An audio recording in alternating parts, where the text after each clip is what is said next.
So to apply these cutting, non-cutting or stamping operations on sheet in sheet metal workbench of CATIA V5, we have this one sheet available. I had already defined the sheet metal parameters for this particular sheet.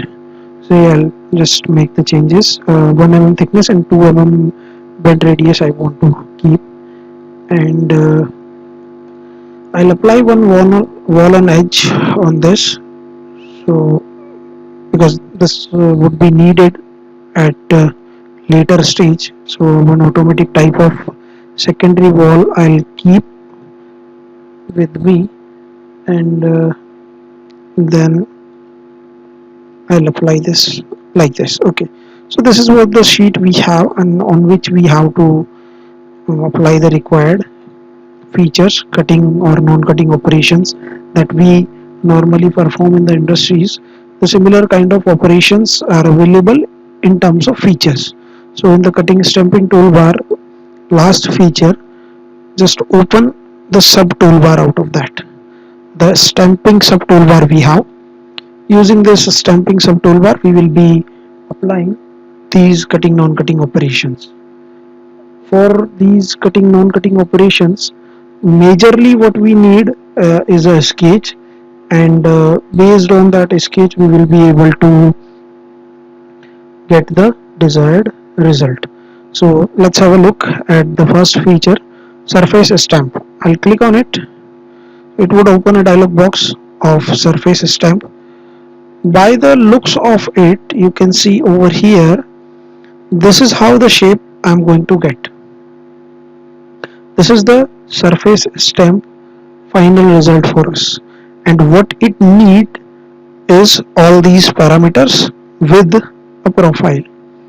So for the profile, I'll click on the sketch option, click on it, and select the face on which I have to create, and I'll be creating a sketch, say in this manner. I can make it fully constrained, and I'll exit the sketcher environment. As soon as I'll exit the sketcher environment, it will detect, and these are the parameters that we have to define. So one of the parameter we have angle as 90 degree. So if I want the surface stamp to be tapered, then I can have the facility.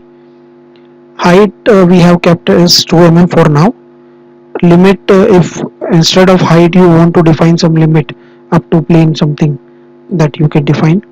Radius 1 is over here, the outer radius. Radius 2 will be the inner radius. You want the rounded die or you want the sharp edges, that you can decide. And these are the shapes we have.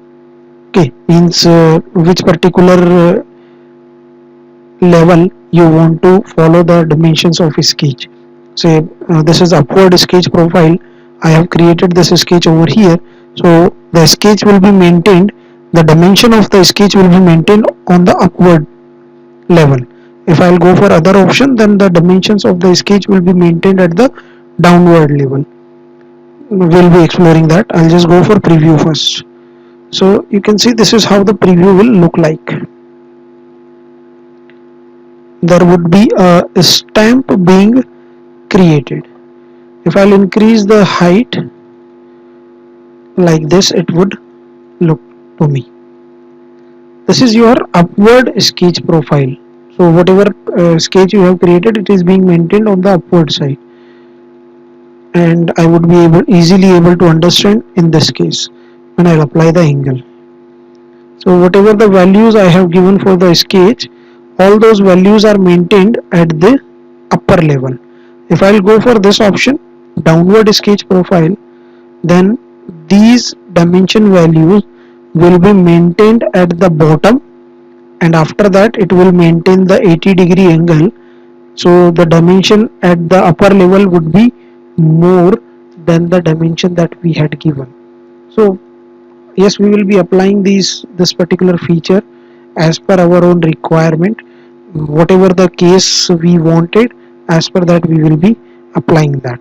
Rounded die, if I don't want the rounded die, then I can turn it off. This is how I'm going to get the result. So on these edges I'm not going to get the rounds, but if I'll go for rounded one, then it will give me a proper case of rounded die. All these radius values I can maintain. If I want to give the value, I can give. If I don't want, I will not. Also, I can manage the radius values as per my own convenience. I can even go for half piers. If I'll click on this half piers, see, this is your half piers. It has created in this manner. Whatever the value we had, half of that, the thickness value was 1 mm. So up to 0.5 mm, it has created the piers. I can increase the value, but it will show me the error. Name itself is saying half piers. So this is how this particular surface stamp feature work. Whatever closed loop sketch you have, you will be creating that closed loop sketch on the surface, and you will be getting the stamp as per that sketch with defined parameters. Next feature we have is bead. I'll be clicking on the bead. This is the shape it has. As per this shape, again these parameters are required and the profile is required. For profile creation, I'll select the sketch, click on the face, and I will go for creating a profile like this. A single loop profile, open loop profile. I'll make it fully constrained and exit. Section radius, end radius, height, and this radius. Check the preview.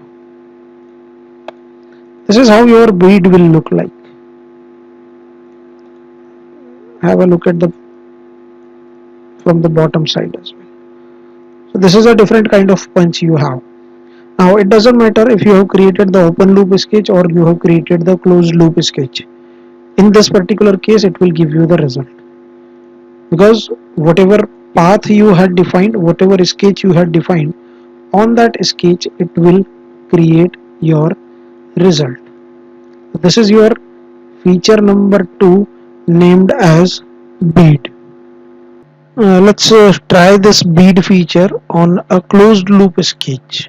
So what I'll be doing is I'll be going for bead, and in the bead dialog box, while creating the profile over here on this face, I will create a closed loop sketch like this.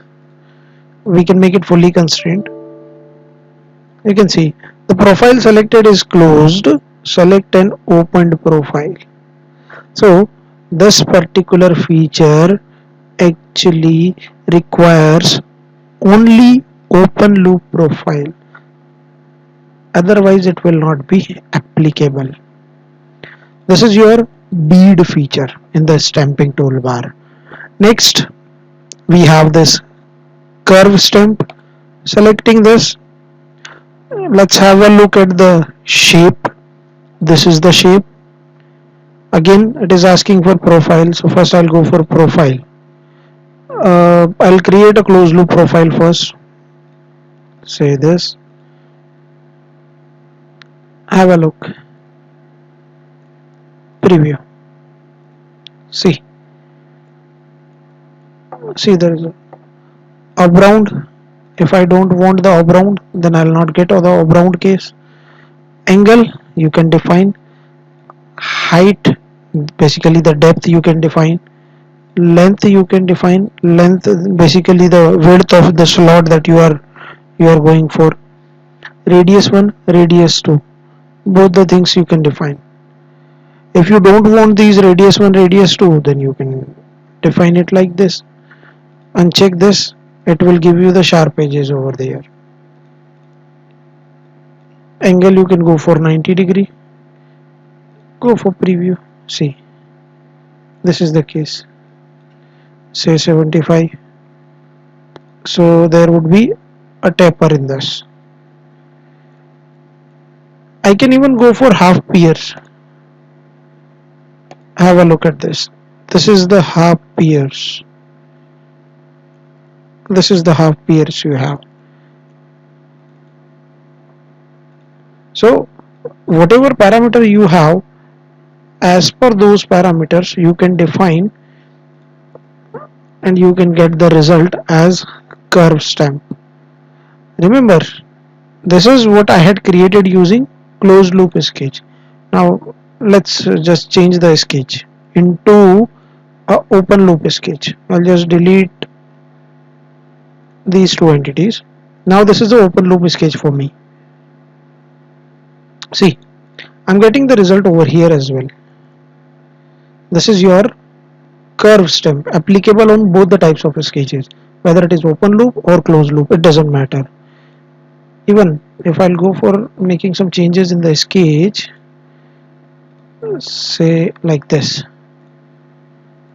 then also it will give me the result. This is your curve stamp. So that's your feature by which you can create the curve stamp on both, whether it is a open loop or closed loop sketch, and that's how you get the result. So in the stamping, surface stamp, bead, curve stamp, three features we have seen. Let's move down to the next, flanged cutout. I'll click on it. You can see the flanged cutout. Basically this particular one is a operation where we are removing the material. By looking at the profile, I can simply say that I need a closed loop sketch. I'll be creating that first. Let's explore this. So this is the closed loop sketch I have. Say exit, preview. It is not giving me the result. Why? This stamp not allowed on sheet metal border. Please check your inputs. It is not allowed on the sheet metal border. So let's shift it a bit.